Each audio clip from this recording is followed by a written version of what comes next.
All right, welcome back everyone. Today I want to talk to you about acrylic paints. Um, they're totally different than anything we've been using so far. So let me go through this presentation with you and explain a thing or two about acrylic paints. All right, put this in present mode. All right, first of all, this is a relatively new paint medium. Like watercolors, tempera, even oils have been around for hundreds of years. But acrylics are, again, relatively new, invented in the 1930s, and you might see it in any one of these types of containers. But you'll always know acrylics as they are pretty thick, a little thicker than tempera, way thicker than, say, watercolors. So you can think of them like, well, as thick as toothpaste or as thin as like ketchup or mustard squirting out of a bottle. You can water them down. They are water-based. So you could get kind of a watercolor look, and it might look just like acrylics. So here's one example of that. They can also be applied rather thickly. You could actually use a palette knife like Bob Ross does and really make them thick. In fact, when you make the paint really thick, there's a name for it. It's Italian, but we call it impasto. Has nothing to do with pasta, but it's the word for paste.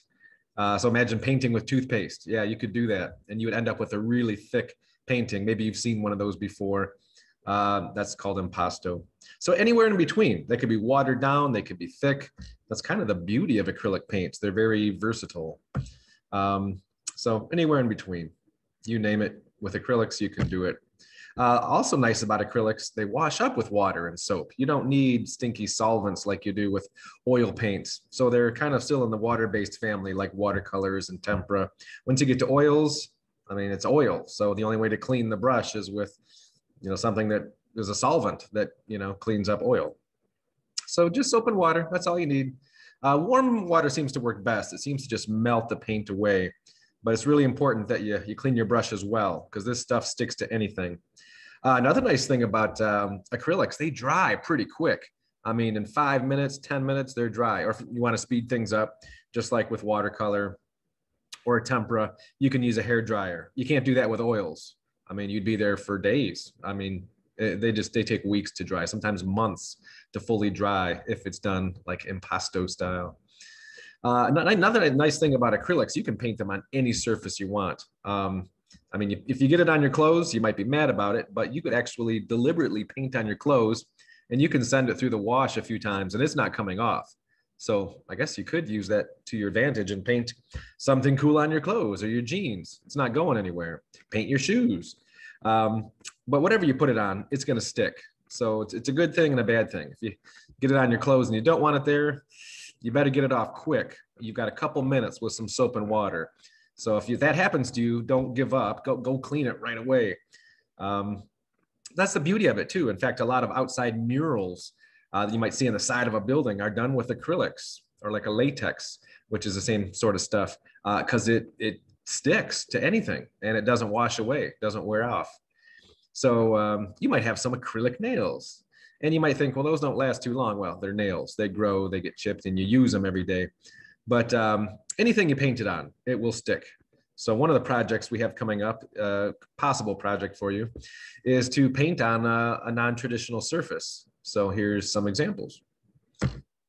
So the first thing we're going to do, just to warm up to how these things work, so you can learn about how thick they are and how do you mix them, and should you add some water or keep them full strength.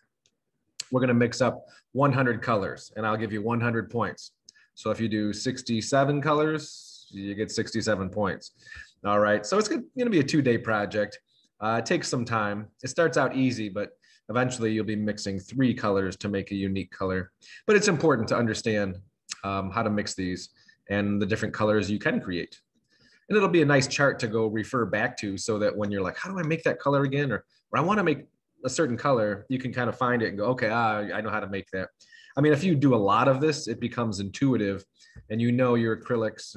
But if you're new at this, this is a great way to start. So I'll show you how that works next time I see you. But we'll need to, I'll give you a printable version or you can draw one out. So here's a printable one. It's on this slide, rather it's in your sketchbook, which you can print. But I'll give you one if you need. And my computer just stopped. It's not the last slide, is it? I guess that's the last one. there you have it. There's Acrylics 101. So next time I see you, we'll be filling out this chart and we'll be doing some other activities with acrylics as well. But the main thing is these things have to get cleaned out of your brushes. If you leave acrylic paint in your brush, just like if you leave it on your clothes, it will stay there and it will wreck your brush.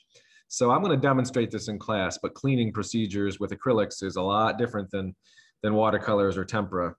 So anyway, enjoy the rest of your day. That's all I had for you today. See ya.